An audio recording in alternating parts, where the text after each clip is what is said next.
Hi friends, happy morning. Welcome to all channel friends. பாருங்க friends, நான் ஒரு பெரிய ஸ்பூனுக்கு 2 ஸ்பூன் எண்ணெய் ஊற்றிருக்கேன். அதில் ஒரு அரை ஸ்பூன் சோம்பு போட்டு பெரிய வெங்காயமும் ஒரு 3 வெங்காயம் எடுத்து கட் பண்ணியிருக்கேன். எல்லாருக்கும் ப்ரைஸ் லார்ட் ஃப்ரெண்ட்ஸ், எல்லா கிறிஸ்தவங்களுக்கும் ப்ரைஸ் லார்ட். பாருங்க ஃப்ரெண்ட்ஸ், நம்ம ஆண்டவர் நம்மளுக்கு என்ன சொல்லியிருக்காருன்னா, ஒரு கன்னத்தில் அரைஞ்சவங்களுக்கு மறு கன்னத்தை திருப்பி காட்டுன்னு அடுத்தவங்களை கண்டு நம்ம பொறாமப்பட வேண்டாம். ஆண்டவருக்கு எப்போ வேலை வருதோ அப்போது கண்டிப்பாக நம்மளுக்கு அமுக்கி குலுக்கி கொடுக்குவார். அதாவது ஒருத்தர் உங்களுக்கு உதவி செஞ்சால் நீங்கள் செபிக்கணும், ஆண்டவரே அவங்க கொடுத்த உதவிக்காக உங்களுக்கு கோடி நன்றி. ஒரு கிளாஸ் தண்ணி கொடுத்தாலும் நீங்கள் அவங்கள ஆசீர்வதிப்பீங்க அப்படின்னு. அது மற்றவங்களுக்காக மட்டும் இல்லை, நம்மளுக்காகவும். சேம் டைம் என்ன சொல்லணும்னா, ஆண்டவர் நம்மளுக்கு கொடுத்த எல்லா ஆசீர்வாதத்துக்கும் தினம் நன்றி, கஷ்டத்துக்காகவும் நன்றி சொல்லணும். ஆண்டவர் ஒரு நாள் இல்லை ஒரு நாள் நம்ம துன்பத்தெல்லாம் மாற்றிடுவார். அந்த நம்பிக்கையோடு ஆண்டவருக்கு நன்றி சொல்லலாம். நம்ம நன்றி சொல்லலாம். பக்கத்து வீட்டில் அவங்க நம்மளுக்கு ரொம்ப தொந்தரவு கொடுக்குவாங்க. அது எல்லா வீட்டுக்கு பக்கம் இருக்கிறவங்களும் ப்ராப்ளம் இருக்குது. சொந்த வீட்டுக்காரங்களுக்கு செவ்வொரு ப்ராப்ளம், போகாமல் அவங்க நல்லா இருக்காங்க. நம்மளோட அவங்க வசதி குறைவாக இருந்தாலும் ஜாலியாக இருக்காங்க. அது என்ன ரீசன்? ஒரு கிறிஸ்தவங்களுக்குனாக்கா ஆண்டவர் நம்மளோட இருக்கிறாருன்ற ஒரு மாபெரும் பலம். அந்த பலத்தால் தான் நம்ம ஓடுறோம்.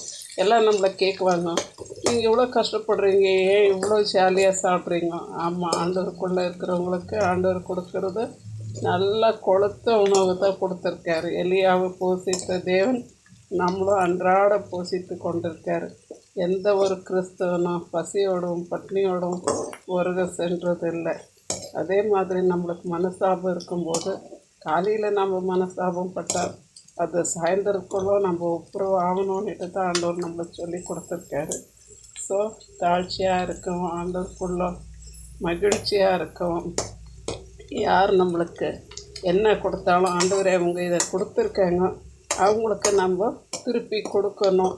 நம்மள கையில் ஆகல, ஆண்டவரே நீங்கள் அவங்கள ஆசீர்வதிங்க, அவங்க கொடுத்ததுக்கு ரட்டிப்பாக அவங்களுக்கு அமுக்கி குலுக்கி அவங்க மடியில் கொட்டுங்க ஆண்டவரேன்னுட்டுன்னு சொல்லிங்க. அது நம்மளுக்கு ஒரு பெரிய ஆசீர்வாதமாக இருக்கும்.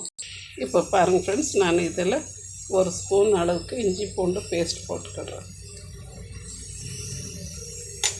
நம்ம எதில் அளக்குறோமோ அதை தான் நம்மளுக்கும் திருப்பி அளக்கப்படும். ஸோ யாருன்னா பர்த்டேன்னு வந்தாக்கா அவங்கள மனப்பூர்வமாக ஆசீர்வதிங்க.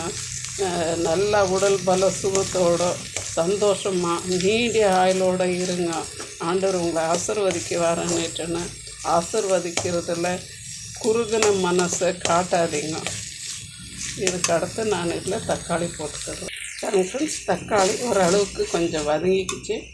இப்போ நான் இதில் மசாலாங்க சேர்த்துக்கிறேன். ஃப்ரெண்ட்ஸ், உப்பு எடுத்து வச்சுருக்கேன், மிளகாத்தூள், மஞ்சத்தூள், தனியாத்தூள் எல்லாத்தையும் இந்த எண்ணெயிலே கொஞ்சம் வதக்கிக்கிடலாம். என்ன பார்த்திங்கன்னா, பக்கத்து வீட்டில் நம்மளுக்கு ரொம்ப கெடுதல் பண்ணியிருக்கிறாங்க.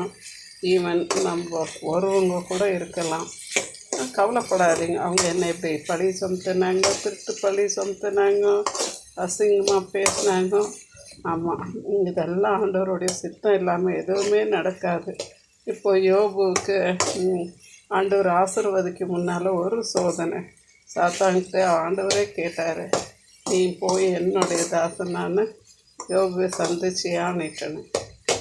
அப்போது பாருங்கள், நம்மளுக்கும் ஆண்டவர் பெரிய ஆசீர்வாதத்தை கொடுக்கணும்னு நினைக்கும்போது ஒரு பெரிய சோதனை, கெட்ட பேர், அவப்பேர், நிந்தை, அவமானம் என்னென்னமோ வரும். ஓகே, ஆண்டவரை இதை தாங்கிக்க கொள்ள பலத்தை கொடுங்கப்பா பண்ணிட்டுன்னு ஜெபிச்சிக்கிட்டே இருக்கலாம். நம்ம கஷ்ட நேரத்தில் ஆண்டவரை துதிக்கணும், ஜெபிக்கணும். நம்ம உடம்பு சரியில்லாமல் படுத்தாக்கா என்ன செய்யணும்? நம்ம சபை மூத்த ஒரு இடத்துல போய் நம்மளுக்காக ஜெபிக்க சொல்லலாம். அதே நேரத்தில் நம்ம வீட்டுக்கு யார் பசியோடு வந்தாலும் அவங்களுக்கு சாப்பாடு கொடுங்க. மேபி அது எதிரியாக கூட இருக்கலாம்.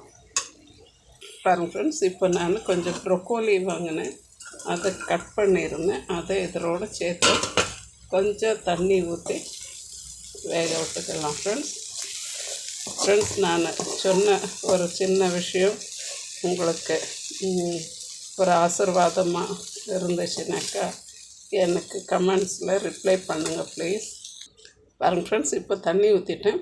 மூடி போட்டு கொஞ்சம் ஃபியூ மினிட்ஸ் இது வேக விட்டுக்கலாம். ஃப்ரெண்ட்ஸ், இந்த வீடியோ பார்க்காத ஒவ்வொரு கிறிஸ்தவங்களுக்காகவும் நான் அன்றாட ஜெபிச்சுக்கிறேன். ஆண்டவர் உங்கள் யாவரையும் ஆசீர்வதிக்கட்டும். உங்கள் குறைவெல்லாம் ஆண்டவர் நிறைவாக்கி கொடுக்கட்டும். உங்கள் தேவைங்க எல்லாம், துக்கங்கள் எல்லாம் மாறி மகிழ்ச்சியாக இருக்கும்படியாக ஆண்டவர் உங்களை ஆசீர்வதிக்கட்டும். ஃப்ரெண்ட்ஸ், இது இப்போ நல்லா வெந்து வரட்டும். அடுத்து இன்னும் கொஞ்சம் சாமான்